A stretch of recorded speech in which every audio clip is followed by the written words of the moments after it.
So number one, you need to be very intentional and deliberate. I'm going to give you 3-4 things. I'm letting you go. The first one is you need to be very intentional and deliberate. And what I mean by very intentional and deliberate is, please, you have to hear this.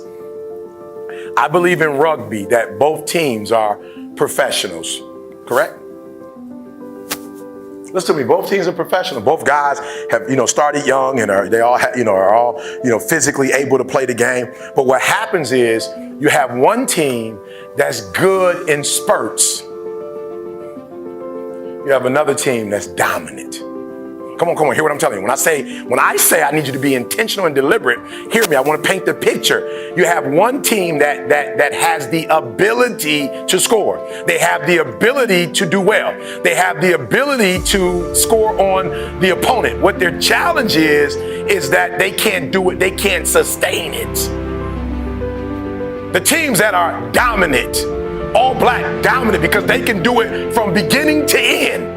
Right, listen to me, and they can do it team after team after team, right? They can do it over and over and over. They dominate because they put pressure on you from the time you start to the very end. Like, even when they're up, they continue to dominate. And your problem is you're not intentional and deliberate. You wake up on Monday and you might be strong, but by Wednesday,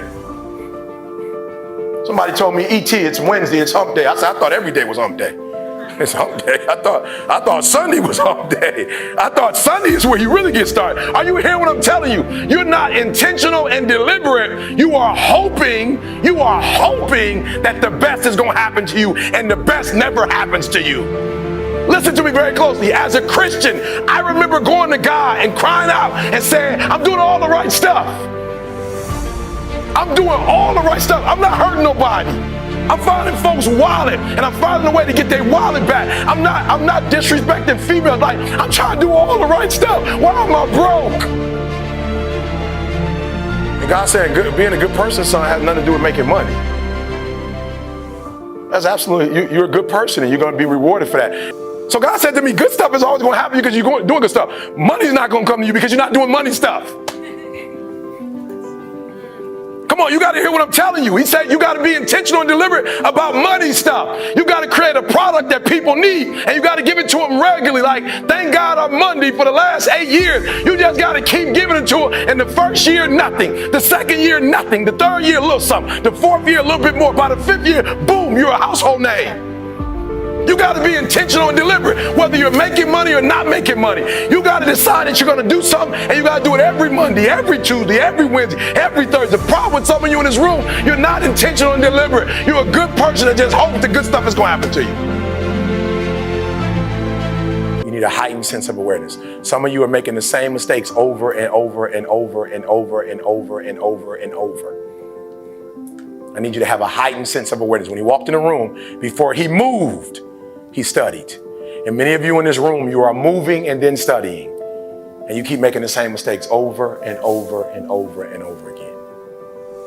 Come on, hear what I'm telling you, making the same mistakes over and over and over. And I remember crying, why are these guys, motivational speakers, traveling all over the world, and I don't get to travel all over the world? I'm trying to do right by people. I'm speaking all over the world. What's going on? And as I did my homework, I said, oh, Eric, you're doing something wrong. You are motivating and they're empowering. You're just telling your story, but you're not making the connection between their life and your story. There are no principles. You're not principle driven. There's not enough content in that.